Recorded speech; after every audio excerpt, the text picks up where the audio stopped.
Macron's and Olaf Scholz's of Europe get the bulk of the blame for the pitiable state the continent is in. No one blames the ladies. The former German Chancellor Angela Merkel turned Europe into an illegal immigrants' paradise.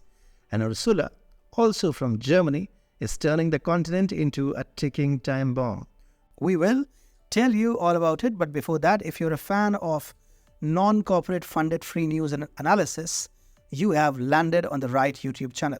We publish 3 videos a day. First at 9:15 a.m. EST, second at 1:30 p.m. EST, and the third at 5:30 p.m. EST. So when YouTube algorithm plans to write its next world domination script, rearrange the keys on its keyboard.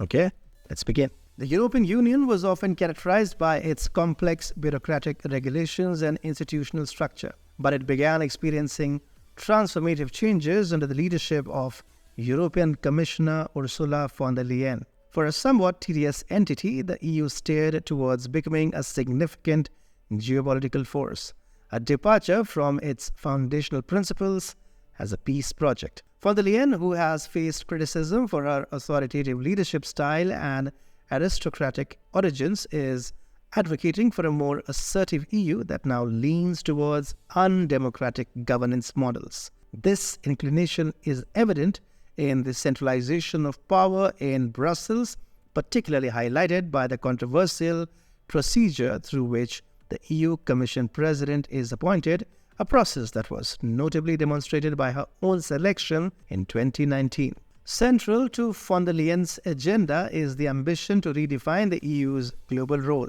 Moving beyond its historic mission focused on peace and cooperation, the EU under her guidance is adopting a more militarized posture.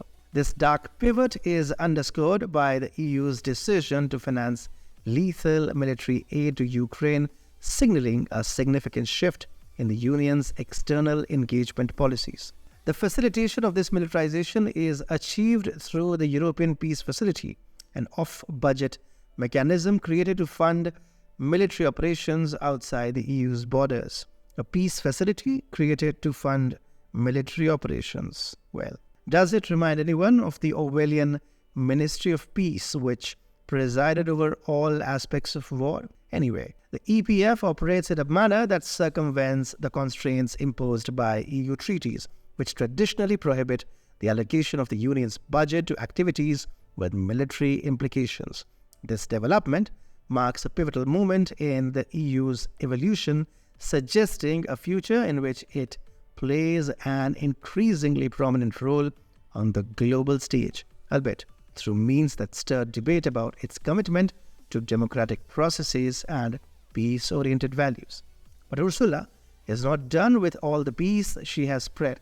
She just unveiled a new move that dwarfs all her previous evils. The European Union is set to start a new defense industry strategy, aiming to recalibrate the bloc's defense sector for heightened military readiness. Its goal is to strengthen Europe's ability to produce its own weapons and military equipment. The strategy, at least on paper, centers around working together.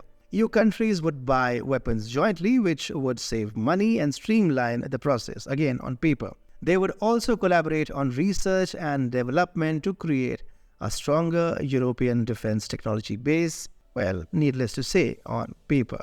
The EU would co-finance these joint efforts, basically helping to pay the bill for both buying and developing military equipment. So what does this do? This basically takes away the independence of individual countries' militaries. This also creates big defense cartels producing weapons for an entire continent.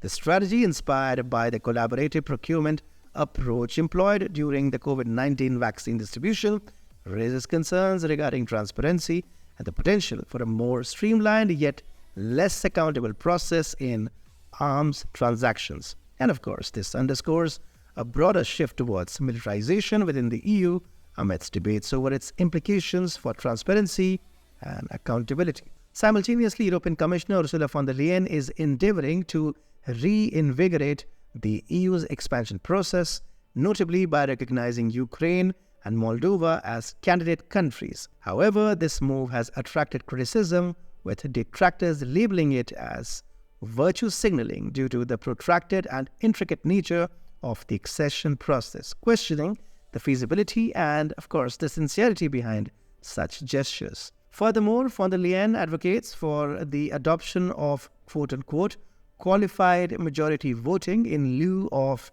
unanimity for foreign policy decisions, a proposal met with resistance from those apprehensive about its potential to dilute national sovereignty and disrupt EU unity.